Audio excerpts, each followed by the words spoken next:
Evangelho de João, capítulo 21.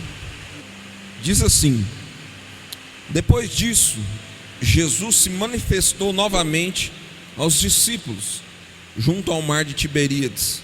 Manifestou-se assim: estavam juntos Simão, Pedro, Tomé, chamado Dídimo, Natanael de Caná da Galileia, os filhos de Zebedeu e outros 2 discípulos. Disse-lhes Simão Pedro: vou pescar. Disseram-lhe eles: nós também vamos contigo. Saíram e entraram no barco, mas aquela noite nada apanharam, nada. Logo pela manhã, Jesus se apresentou na praia.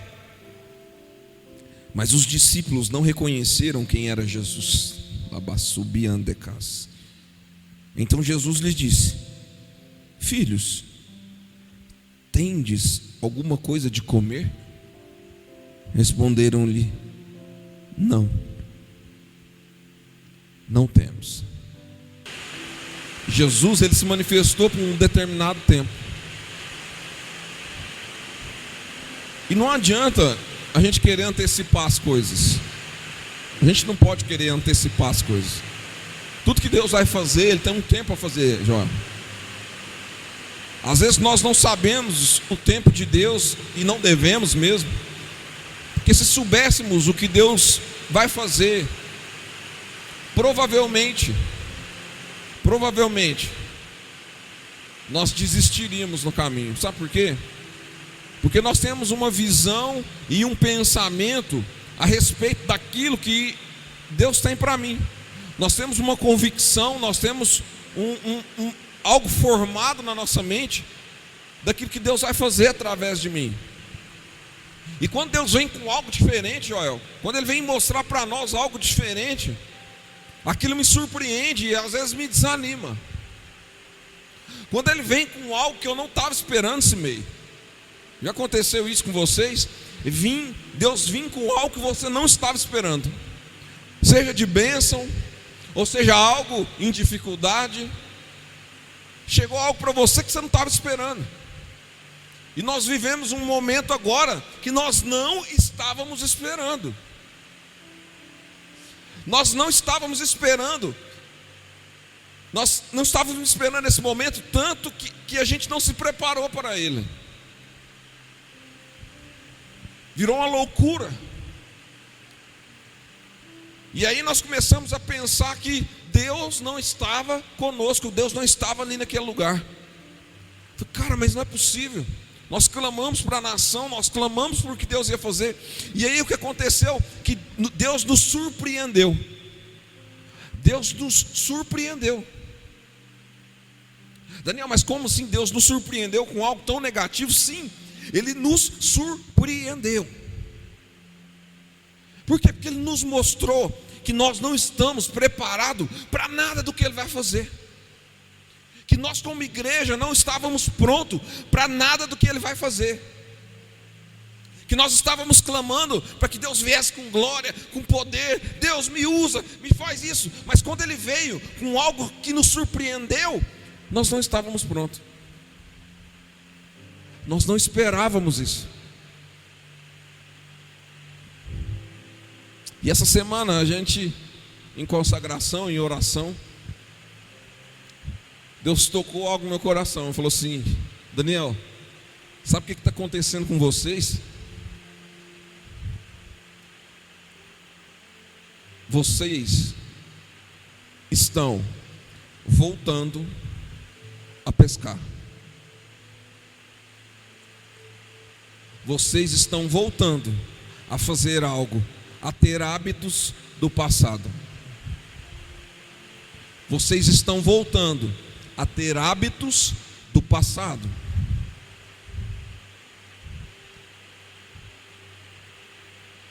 Sabe por quê, irmãos?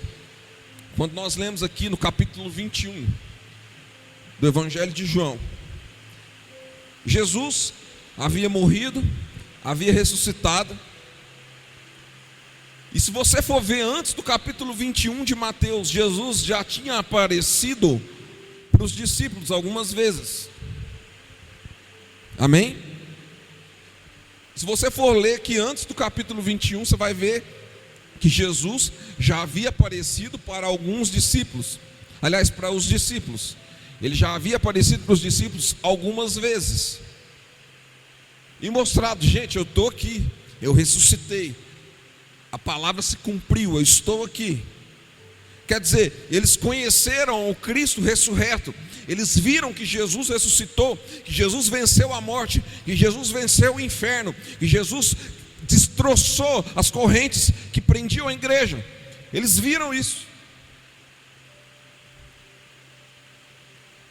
Só que o que aconteceu com os discípulos, Joel, é que eles foram surpreendidos. Eles não pensavam que Jesus, a morte de Jesus seria daquela forma, que Jesus seria, entre aspas, derrotado daquela forma, assim. Eles olharam e falavam assim: cara, esse aí não é meu mestre, na cruz desse jeito. Não, eu não acredito. E aquilo foi um impacto tão grande para os discípulos, Joel, que eles pensaram: cara, e agora? Será que nós estamos andando no caminho de verdade? Será que nós estávamos caminhando os passos que deveríamos caminhar? E aí eles olharam para a cruz, e aquela cruz, e Jesus pendurado na cruz, aquilo surpreendeu eles.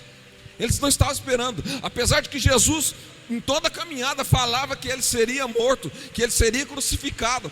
Quando aconteceu, eles foram pegos de surpresa.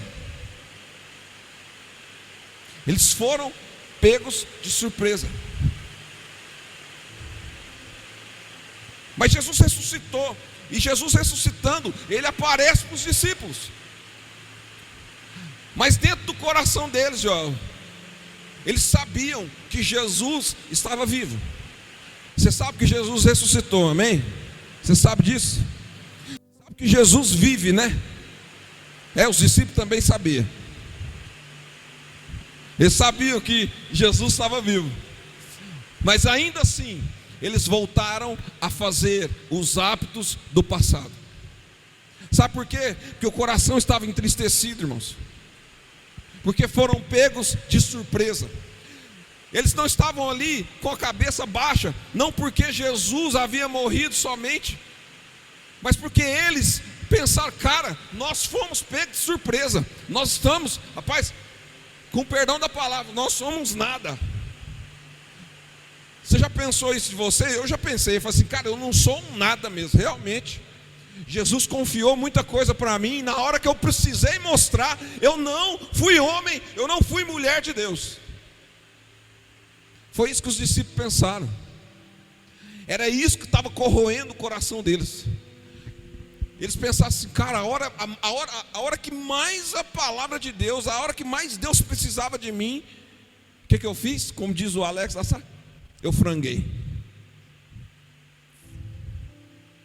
A hora que Deus mais precisava de mim,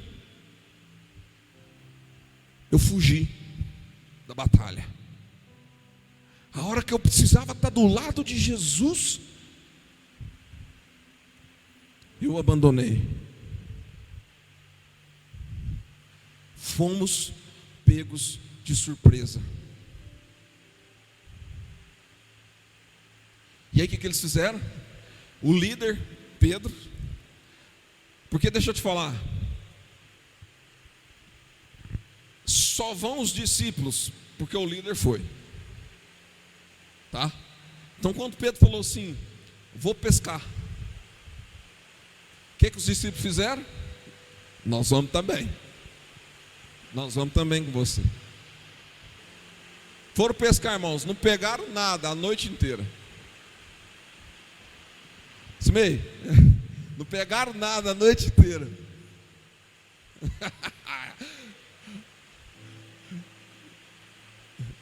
Sabe o que aconteceu, irmãos? Nesses dias que estamos vivendo, fomos pegos de surpresa. Sabe o que aconteceu com a sua fé?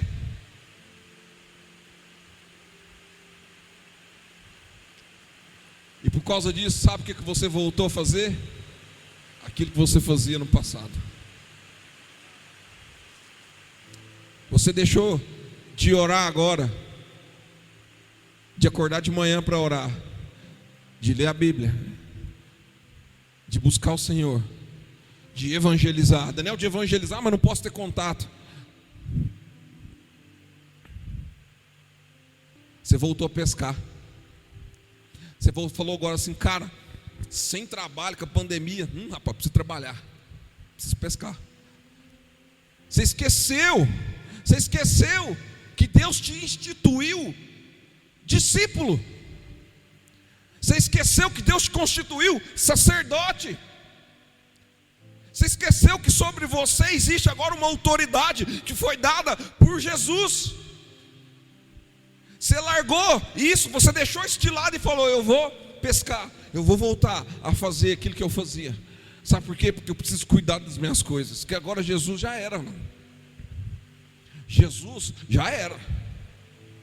Com essa pandemia aí, Deus, se nós não corrermos atrás, você acha que Deus vai correr atrás? Foi isso que eles pensaram. Foi que, rapaz, agora somos nós contra o mundo. Vamos dar um jeito de pescar, cuidar da nossa família, cuidar disso, cuidar daquilo, porque a empresa vai fechar, porque isso vai acontecer. Deixa eu te falar uma coisa. Deixa eu falar uma coisa para vocês. Deus não vai entregar para outra pessoa aquilo que Ele mandou você fazer. Não tem mais tempo. Não. Deus não vai levantar, pastor, uma nova geração. Ele não vai levantar uma nova geração. Somos nós. O que Deus vai fazer é levantar uma próxima geração. Mas nova geração Ele não vai levantar. Por quê? Porque nós não podemos errar. Se for levantada uma nova geração, então quer dizer que nós erramos como igreja. E nós não podemos errar. Nós temos que entender que fomos chamados para algo.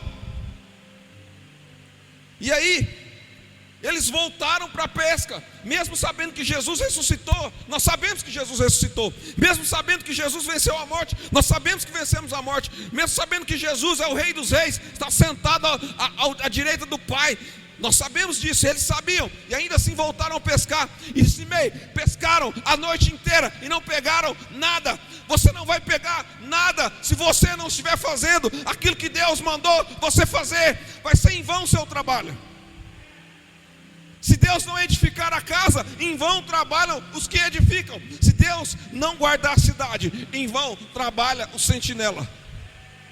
E pescaram a noite inteira. Logo pela manhã. Sabe por que foi de manhã, irmãos? Sabe por que Jesus apareceu pela manhã?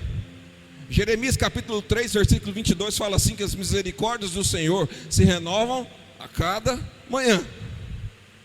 E aí Jesus falou assim: cara, o que esses caras estão fazendo ali?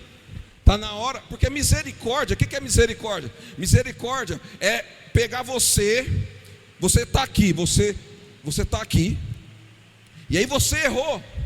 Você fugiu do propósito, e aí você pegou e foi para cá.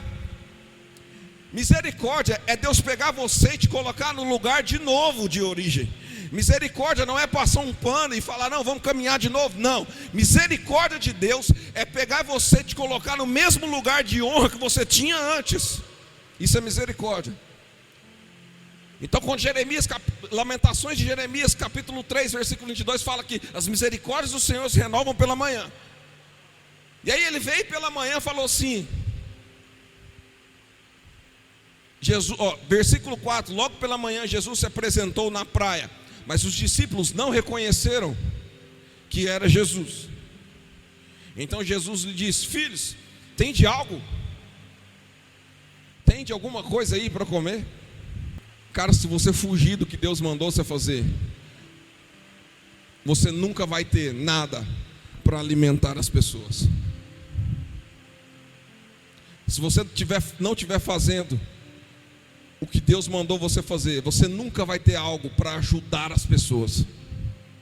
Você nunca vai ter alimento para aquelas pessoas. Você pode pescar a noite inteira, cara. Você pode lutar, você pode desunhar a parede, você pode agarrar tudo. Quando as pessoas chegarem para você e falar: você tem algo para mim?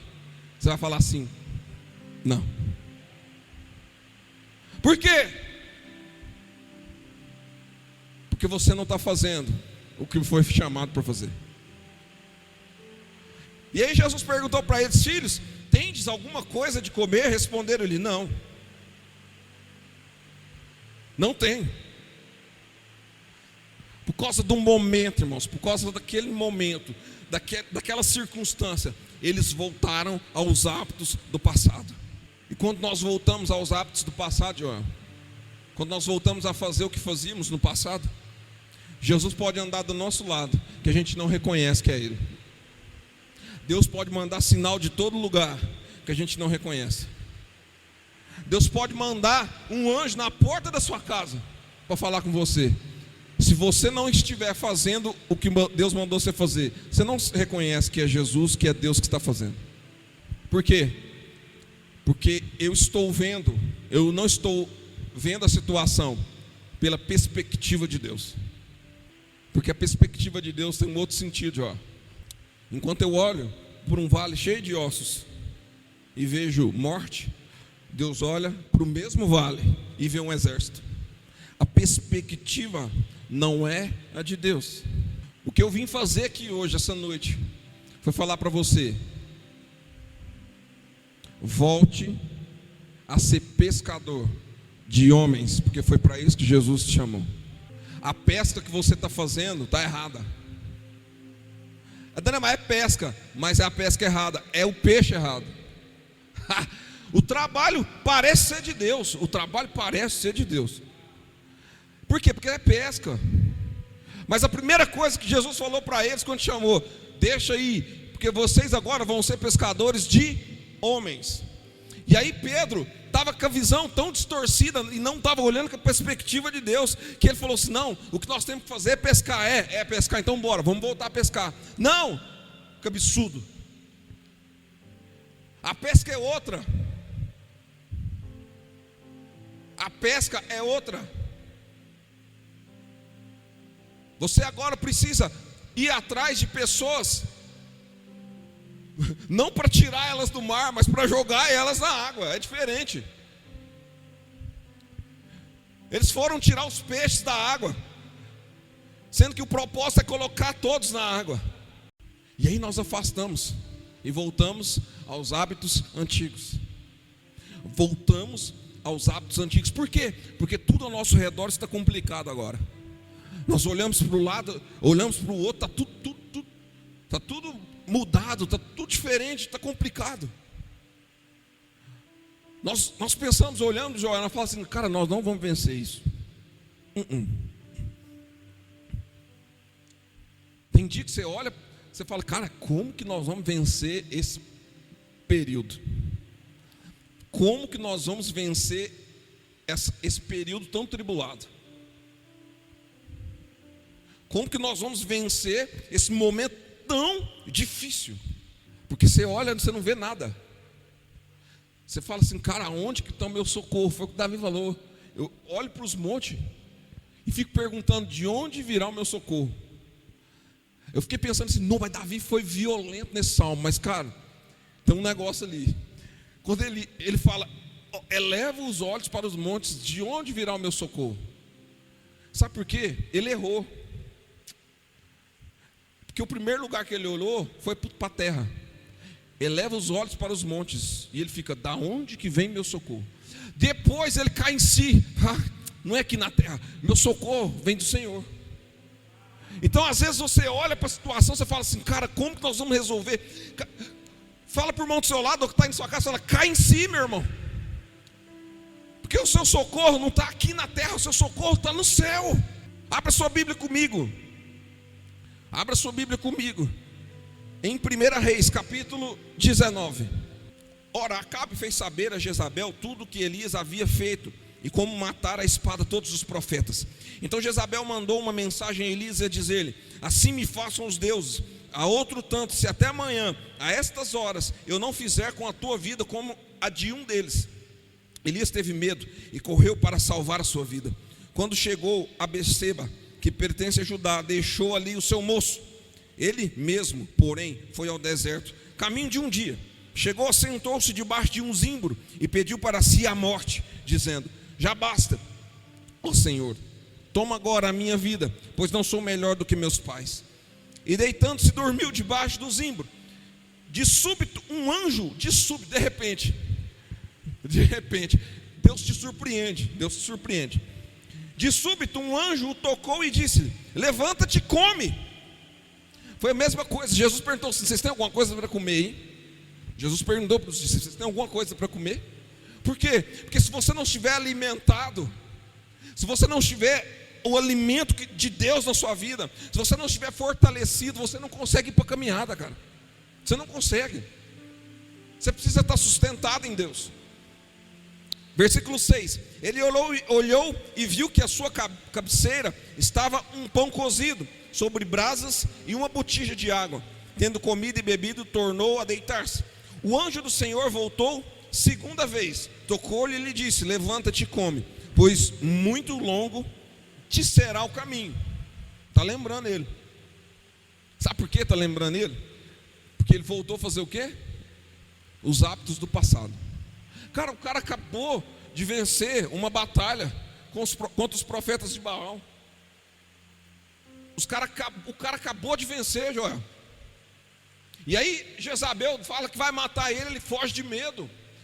Ele olha para a circunstância, ele não vê socorro. O que ele faz? Ele vai para onde? Foge, mano. Ele fugiu. Versículo 8: levantou-se, comeu e bebeu. Com a força daquela comida caminhou 40 dias e 40 noites até Horebe, o monte de Deus. Ali entrou numa caverna, onde passou a noite. E lhe veio a palavra do Senhor dizendo: que fazes aqui, Elias? Que fazes aqui, Elias? Respondeu-lhe ele: tenho sido muito zeloso pelo Senhor, o Deus dos exércitos. Os filhos de Israel deixaram a tua aliança, derrubaram os teus altares. Tem alguma coisa parecida aqui no nosso tempo? Tem? Só eu fiquei, e agora estão tentando matar-me também. Você está pensando: Deus, e agora o que será de mim? Estou sozinho em casa, ninguém quer cumprir o evangelho. Como que eu vou fazer? Qual que é o caminho que eu vou seguir? É isso que você está perguntando, irmão? É? Versículo 10 de novo: respondeu-lhe: tenho sido muito zeloso pelo Senhor, o Deus dos exércitos. Os filhos de Israel deixaram a tua aliança, derrubaram os teus altares e mataram os teus profetas à espada. Só eu fiquei, e agora estão tentando matar-me também.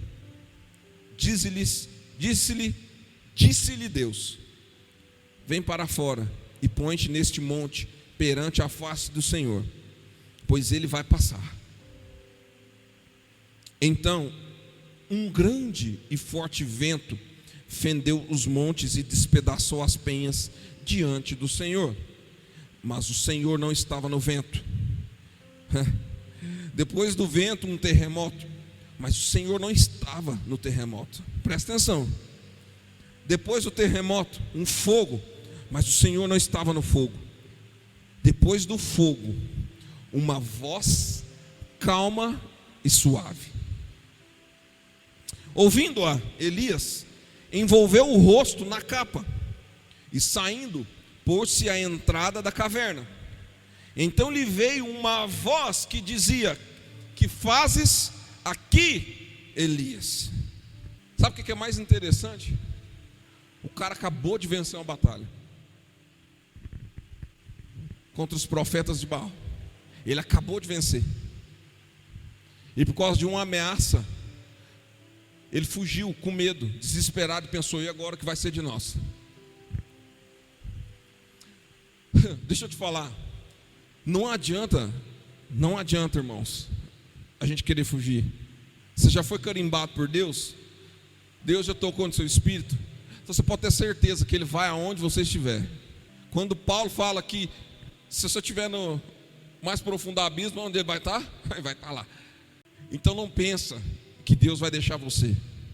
Deus não vai te abandonar. Se é isso que você está pensando, que Deus te abandonou nesse momento agora, Daniel, é porque você não viu a geladeira aqui em casa. Daniel, é porque você não sabe que minhas contas estão agora com o terceiro mês já vencendo. Você está falando isso porque você não sabe que meu filho quer um Danone e ele não tem. Deus não falou para Elias meio.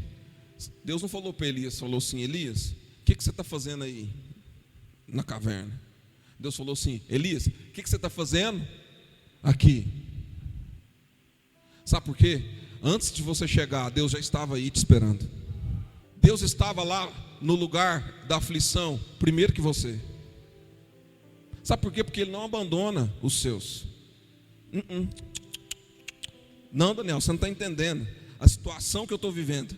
Você não está entendendo a situação que eu estou vivendo. Salmo capítulo 9, versículo 10. O Senhor não abandona aqueles que confiam no Senhor. Deus não abandona aqueles que confiam nele. Deus não abandona aqueles que confiam nele. O que está acontecendo nesses dias é que Deus está preparando o exército que vai destronar Jezabel. Sabe por quê? Porque nós lutamos a vida inteira, lutando, pastor, contra os filisteus. Sempre foram os filisteus, sempre. Os filisteus, eles eram opressores, pastor. Eles oprimiam o povo, eles tomavam as colheitas, eles faziam de tudo. Era o grande rival do exército de Israel.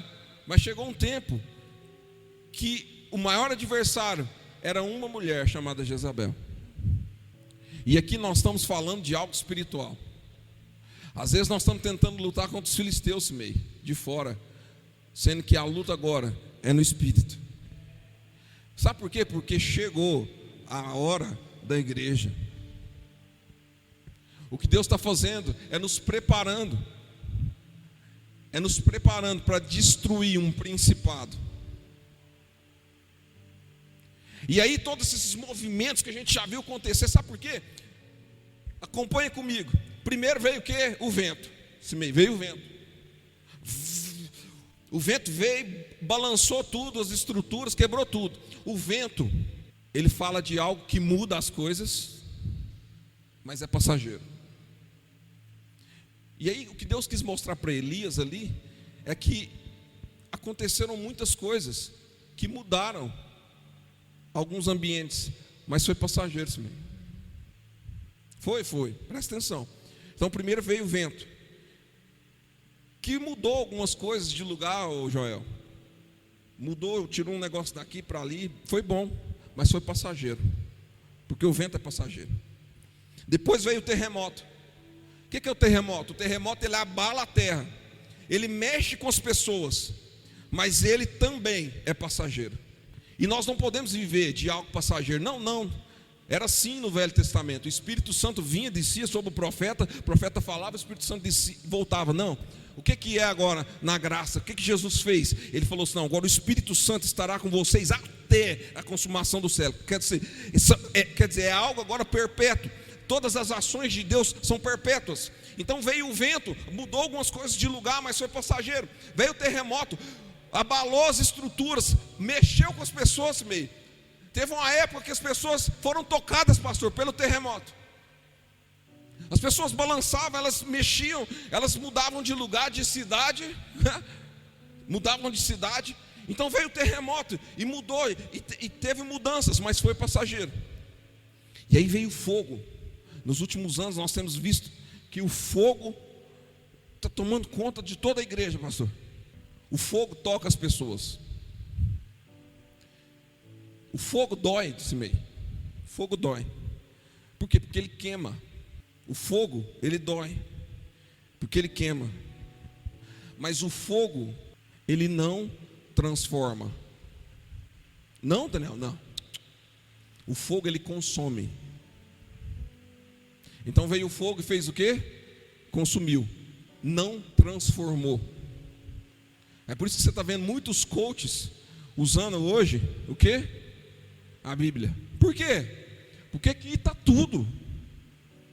Eu não estou aqui condenando os coaches não, tá? Só estou falando que você que está usando a Bíblia para ganhar dinheiro, isso é fogo.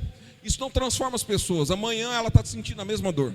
Depois do fogo uma voz calma e suave. Ouvindo-a, Elias envolveu o rosto na capa e saindo, pôs-se à entrada da caverna. Então lhe veio uma voz que dizia: que fazes aqui? Abra sua Bíblia, Hebreus capítulo 4, versículo 12. Passaram vários tempos, várias coisas aconteceram. Pastor, esse é o tempo decisivo. Sabe por quê? Uma voz calma e suave veio e falou com o profeta. Em Hebreus capítulo 4, versículo 12: portanto, a palavra de Deus é viva e eficaz. Ela é mais cortante que qualquer espada de dois gumes, capaz de penetrar até ao ponto de dividir a alma, espírito, juntas e medulas, e é sensível para perceber os pensamentos e intenções do coração. Sabe por quê? No vento você não mede a intenção do coração. No terremoto você não mede a intenção do coração. No fogo você não mede a intenção do coração. Mas na voz, na palavra, naquilo que corta, naquilo que divide, ela tem o poder de medir qual que é a sua intenção naquilo que você está fazendo, qual que é a intenção que você está tocando, qual que é a intenção de você estar cantando, qual que é a intenção de você estar pregando. Porque essa é a voz que mede a intenção dos corações dos homens. Foi o que aconteceu, Elias. Eu não estou aqui para te falar de movimento, de fogo, de pular, de gritar, não. Eu quero saber qual que é a intenção do seu coração. Porque se a sua intenção for boa, eu vou te responder: vai lá, unge Jeú, unge Eliseu, faz isso, faz aquilo, porque aí agora eu vou te dar descanso, porque eu conheço a intenção do seu coração. É só pela voz. O que é a voz, irmãos? A voz é a palavra, é aquilo que Deus falou a seu respeito. Não é o que você está olhando ao redor. Elias, para de olhar ao redor. É aquilo que eu disse a seu respeito. É isso que você precisa prestar atenção. É a voz. Apocalipse capítulo 1, capítulo 1, versículo 16. Tinha ele na mão direita 7 estrelas, e da sua boca saía uma afiada espada de 2 gumes. Era Jesus falando com Elias. Era uma voz afiada de 2 gumes, falando: Elias, eu estou medindo a intenção do seu coração. Sabe por que nós estamos agora como igreja presos? Sabe por que, pastor, nós não podemos mais nos reunir como igreja? Porque Deus está medindo a intenção do nosso coração.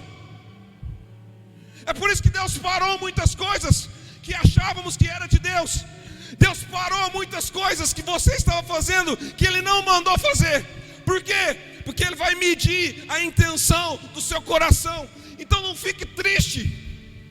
Não fique triste. Entenda. Deus não está excluindo ninguém. Deus não está excluindo ninguém. Ele não está tirando ninguém. Ele só está falando: gente, volta. Esquece o vento. Gente, esquece o terremoto. Esquece o fogo. É só fogo, fogo. O fogo não transforma, o fogo só consome. Ele está falando: gente, é hora de ouvir a voz do Senhor. É hora de fazer o que Deus mandou fazer de verdade. É hora de voltar a ser pescadores de homens. Sabe o que Jesus fez lá, pastor? Com os discípulos na beira do mar, na praia. Assou o peixinho, comeu, conversou e mediu a intenção dos corações deles. Sabe por quê? Depois disso: Pedro, tu me amas? Continua lendo, tá lá, eu já fechei aqui, depois você lê. Pedro, tu me amas? Pedro, tu me amas? 3 vezes. Você me ama, Pedro? Então para de ficar querendo ganhar dinheiro com os meus cordeiros. Então para de ficar extorquindo as minhas ovelhas. Então para de ficar só influenciando e não transformando os meus cordeiros. Há muitos que vão assistir esse vídeo aqui. Eu tenho certeza que vai chegar em quem tem que chegar. Deixa eu falar uma coisa para você. Deus não vai te matar e nem vai te expulsar do jardim. Sabe por quê? Porque Jesus ressuscitou. Não, Deus está te dando a chance de você ouvir a voz agora.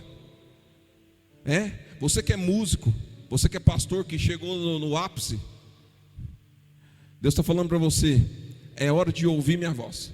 É hora de voltar e ouvir minha voz. Deus não vai te expulsar do jardim, não. Não, Daniel, vai porque pecou, igual Adão pecou, não. Sabe por que Jesus ressuscitou?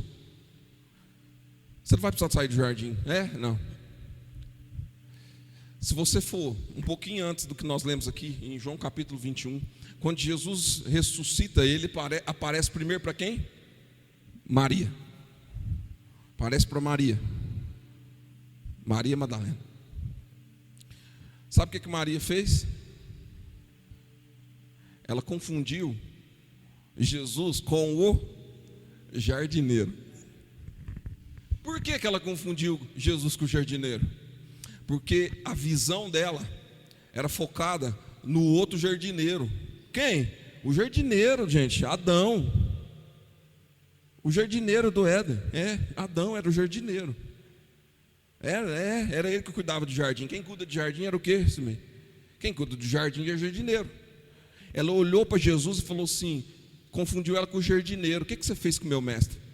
Sabe por que ela olhou para Jesus e confundiu com o jardineiro? Porque Jesus é o segundo Adão. Ele é o jardineiro. Ele cuida do jardim. Mas esse Jesus aqui, ele venceu o pecado. E ele venceu a morte. Então Deus não vai nos expulsar do jardim. Porque o jardineiro que está agora, esse não erra. Esse não vai errar. Joel, esse não vai errar. Esse jardineiro não erra. Então eu quero que você que está aí na sua casa, você que está aqui hoje, eu queria que você ficasse de pé aí no seu lugar. Daniel, eu estou aqui em casa, estou no sofá, fica de pé.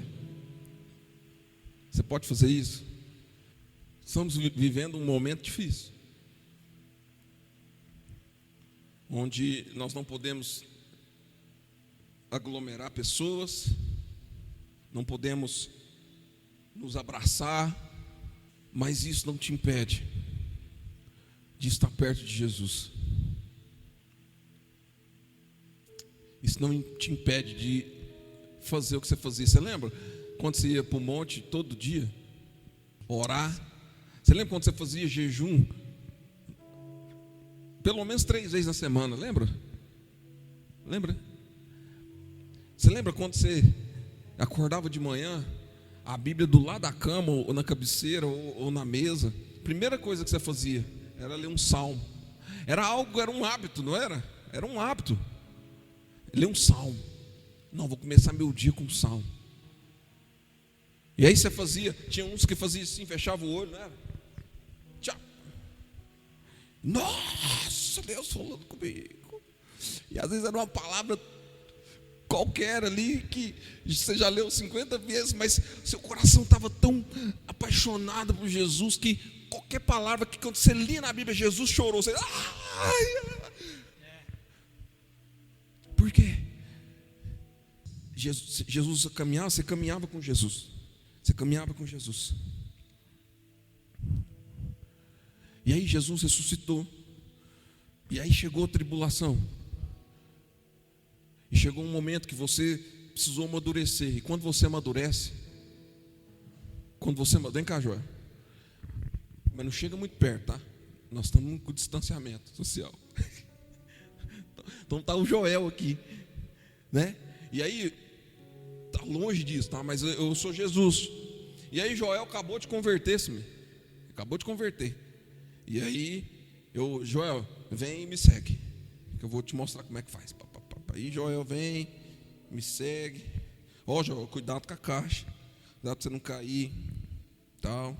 E aí beleza, aí eu sou Jesus, fui crucificado, e agora eu estou crucificado. E agora o Joel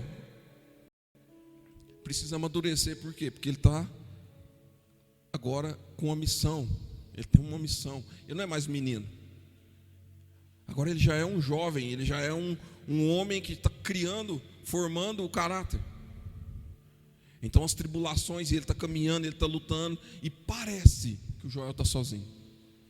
Parece que ele está sozinho, mas não. Porque o que aconteceu é que ele criou agora uma maturidade espiritual. Ele perseverou tanto, como a Bíblia fala em Romanos, a perseverança trouxe para ele esperança. Agora ele perseverou tanto, que agora ele está tão capacitado, então a autoridade está tão grande, que tudo que ele fizer agora, Deus vai fazer o quê? Assina embaixo. Não vai chover. Não choveu. Foi ou não foi? Foi isso que o profeta falou, não foi? Não é para chover. Não choveu. Ele consultou Deus? Não. Agora o que acontece é o seguinte, vai na frente.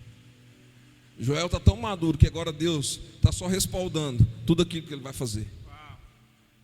O Joel criou tanta maturidade em Deus que agora o que Deus faz é só abalizar o seu caminho.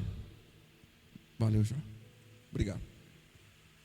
Então, volte a fazer o que você fazia. Volte a buscar a maturidade. O distanciamento não vai nos impedir. Não vai nos impedir. Eu queria que você fechasse seus olhos aí onde você está, para a gente orar. Eu queria que seu coração sentisse de novo a presença de Deus. Pai, nós estamos aqui, Senhor, diante da Tua mesa. Estamos aqui diante da Sua presença, Senhor. Tem sido dias difíceis para nós como igreja, porque nós não nos preparamos para isso. Nós fomos pegos de surpresa, Senhor. Nós somos pegos de surpresa. Não que o Senhor não tenha avisado, o Senhor avisou. O Senhor avisou há muito tempo atrás, mas nós não nos preparamos para esse tempo. E agora nós estamos perdidos, estamos sem lugar para onde ir, nós estamos sem visão. Nós voltamos a pescar, Deus, a pescar peixe,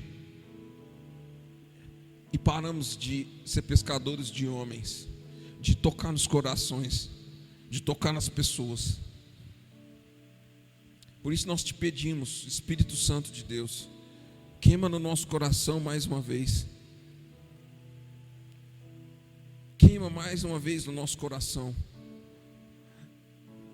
a vontade, ó Pai, de fazer as primeiras obras.